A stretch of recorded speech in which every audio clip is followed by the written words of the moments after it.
जय भोले, जय माता दी भक्तों। कैसे हैं आप सभी? आशा करती हूँ आप सभी कुशल मंगल से होंगे। आज मैं आपको श्रावण मास की पुत्रदा एकादशी की कथा सुनाने जा रही हूँ। इतना तो आप सभी को मालूम होगा कि हमारी भारतीय हिंदू संस्कृति में हर महीने 11वें दिन एकादशी की तिथि आती है। इस तिथि को एकादशी व्रत किया जाता है। यह तिथि बहुत ही पवित्र मानी जाती है। चलिए आज की कथा का शुभारंभ करते हैं। यह कथा स्वयं भगवान श्री कृष्ण ने पांडवों के ज्येष्ठ युधिष्ठिर को सुनाई थी। तो हम भी सुनते हैं भगवान ने क्या कथा सुनाई युधिष्ठिर को। श्रावण मास के शुक्ल पक्ष की एकादशी को पुत्रदा एकादशी कहा जाता है। इस एकादशी का महत्व स्वयं भगवान श्री कृष्ण ने पांडवों में ज्येष्ठ धर्मराज युधिष्ठिर को बताया था। एक बार युधिष्ठिर ने श्री कृष्ण से पूछा, हे माधव, श्रावण शुक्ल एकादशी का क्या नाम है, उसकी व्रत विधि क्या है और इसका फल क्या है?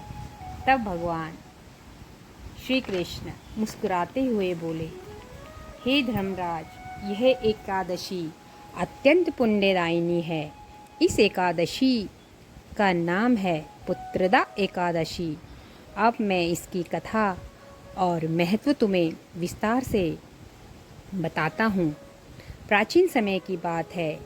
महिष्मती नगरी में राजा सुखेतमान राज्य करते थे। वे धर्मात्मा, प्रजापालक एवं सत्यवादी थे, परंतु उन्हें एक बहुत बड़ा दुख था, संतान न होना।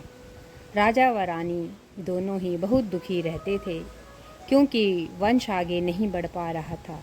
एक दिन राजा बहुत उदास होकर जंगल की ओर चले गए। उन्होंने वहाँ सोचा, क्या मेरा जीवन यूं ही व्यर्थ चला जाएगा? बिना संतान के मरने पर कौन मेरा पिंडदान करेगा? वन में घूमते घूमते वे अत्यंत थक गए, भूख प्यास से व्याकुल हो गए। तब उन्होंने कुछ महर्षियों को देखा। वे पवित्र झील के तट पर एकादशी व्रत कर रहे थे। ये सभी विष्णु भक्त थे। राजा ने उन्हें प्रणाम किया और अपनी पीड़ा सुनाई। तब महर्षियों ने कहा, हे राजन, आज श्रावण शुक्ल एकादशी है। इसे पुत्रदा एकादशी भी कहा जाता है। यदि आप आज उपवास करके भगवान विष्णु की पूजा करें तो आपको पुत्र की प्राप्ति अवश्य होगी। राजा ने व्रत किया, पूरी श्रद्धा से भगवान विष्णु की पूजा की।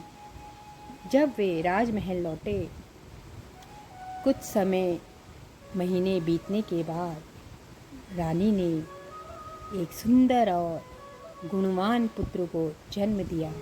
राज्य में उत्सव मनाया गया। तभी से यह व्रत पुत्रदा एकादशी के नाम से प्रसिद्ध हुआ। भक्तों, आपने देखा, जहाँ भक्ति होती है वहाँ शक्ति होती है, और जहाँ शक्ति है वहाँ स्वयं नारायण अपनी लीलाएं दिखाते हैं।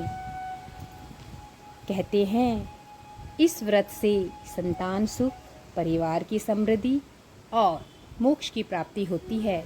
निसंतान दंपतियों के लिए यह व्रत विशेष फलदायक है। यह व्रत मन, वचन और कर्म को शुद्ध करता है। भक्तों, सच्चे मन के व्रत और पूजा करने से असंभव कार्य भी संभव हो जाते हैं।